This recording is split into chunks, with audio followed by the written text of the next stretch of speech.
I've titled my speech today, Playing to Our Fullest Strength. One of the promises we made to Abia in our manifesto is that when elected governor, we shall work tirelessly to mobilize and deploy the necessary resources to drive the holistic infrastructural development of Abia. As we noted several times in multiple campaign stops, a very important governance objective for us shall be to develop Abia to become a model city that supports contemporary and traditional businesses.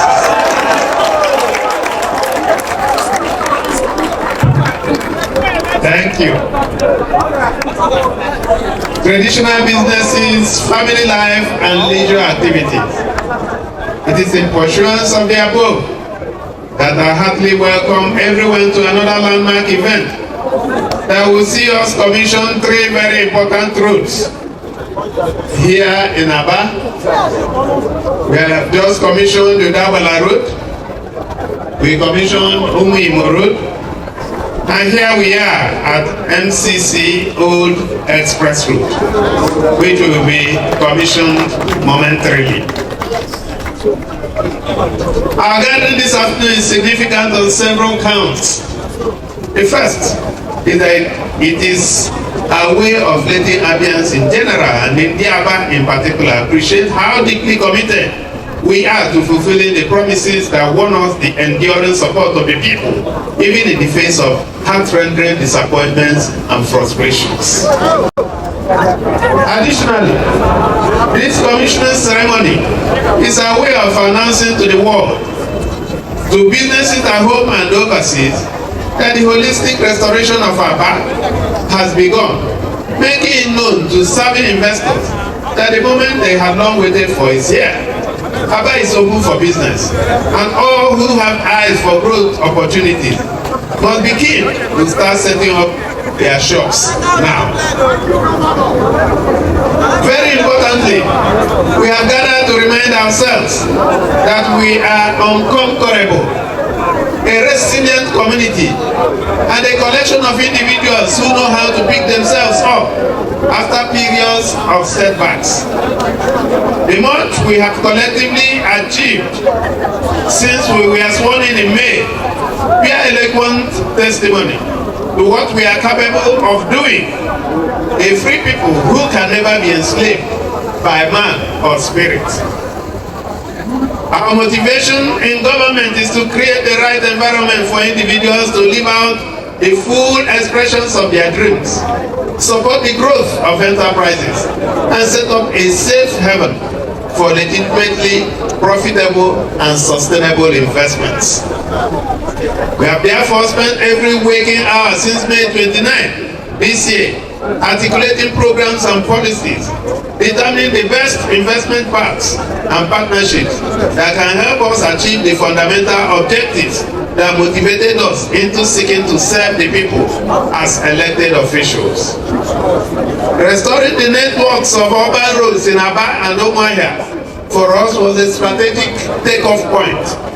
Our conviction is that quality roads are not just critical for quick movement of people and goods, but are indicative of the determination of the government to welcome people and businesses, enhance trade and commerce, and open new frontiers of low-cost production in ways that support micro, small, and medium-scale enterprises. In the last 5 months, we have strategically awarded contracts for the reconstruction and rehabilitation of some of the most important roads in the state, because we cannot drive the type of economic rejuvenation we seek if our most important roads are in bad shape.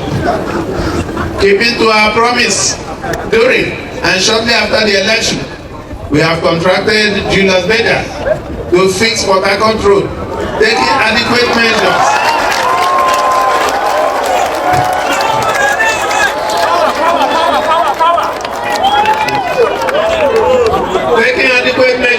To see that all the age-old concerns, especially perennial flooding across major corridors, are permanently addressed. One of the roads that we are commissioning today, which is this one, MCC Road, was delivered by another reputable construction giant, like you have heard, the China Civil Engineering Construction Corporation, CCECC, whose director has just spoken to you. With the beautiful street lights and durable engineering works,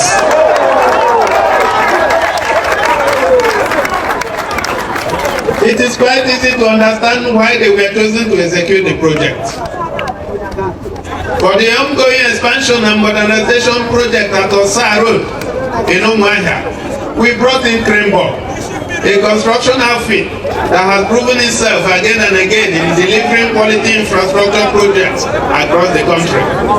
I'm very satisfied so far with the progress of work on the road and remain optimistic that it will be delivered on schedule to ease traffic congestion, especially as the Udeagbala approaches. We are working with these resource-rich construction firms because of the economic and social importance of all the roads in question. We are very careful not to repeat the mistakes of the past. We saw the state lose huge sums of money to construction outfits that were just too inexperienced and under-resourced to be reliable.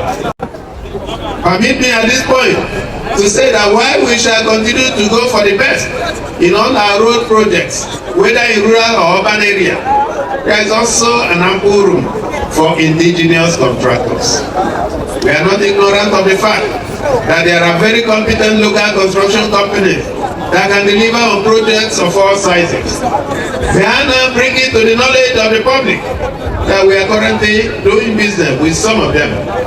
Umuimo Road was delivered by a competent Nigerian contractor called Ferrotex Construction Company Limited.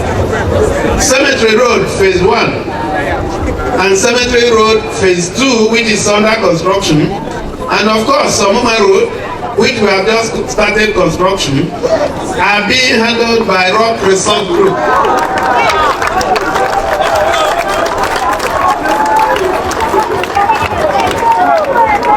Thank you. Resort Group is also another indigenous contractor. We have also resourced our direct labor agency under the Ministry of Works, and it is competently handling a few roads, including Jubilee Road, Abia, in a cost-effective manner. We hope to make concessions for several others who meet certain basic requirements as we progress. The assurance I want to give you today is that there will always be a space to accommodate all who have established track records of excellence in delivering quality civil engineering projects. I have received pockets of complaints from well many individuals asking when we shall turn our attention to the difficult roads across rural communities in the state. My response to them is this, and it is very simple. No part of the state shall be neglected.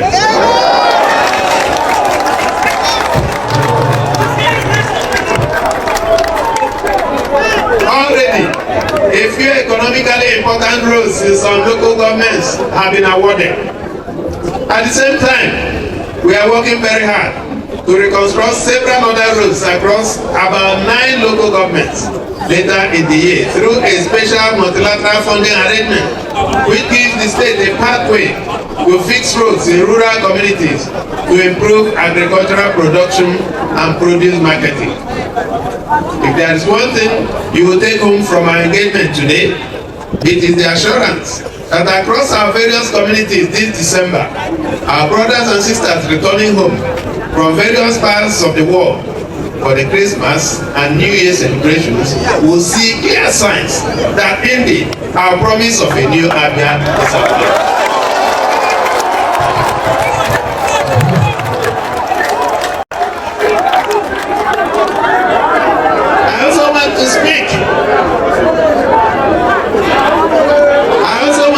To successful professionals and businesses that were formerly here but left as things deteriorated. This is the time to return.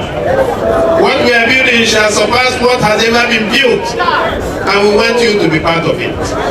In addition to building quality roads, We also invested in technology hubs that will give our budding tech entrepreneurs and enthusiasts the opportunity to hone their skills, build growth networks, and leverage the resources of the state and its partners to scale up their businesses, secure offshore jobs, and generally build something that would add new depth to Abia's economic orientation.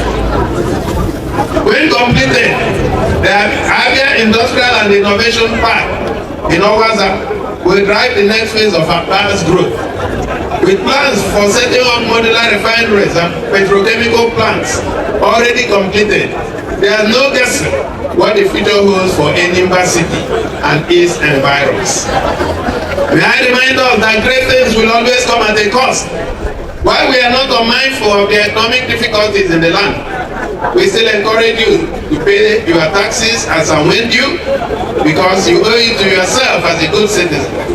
Thankfully, ours is a government that will make the most judicious use of every penny in the public treasury. Our efforts at improving the stock of physical infrastructure across the state, urban sanitation, and security will be frustrated without adequate financial resources and active cooperation of the citizens.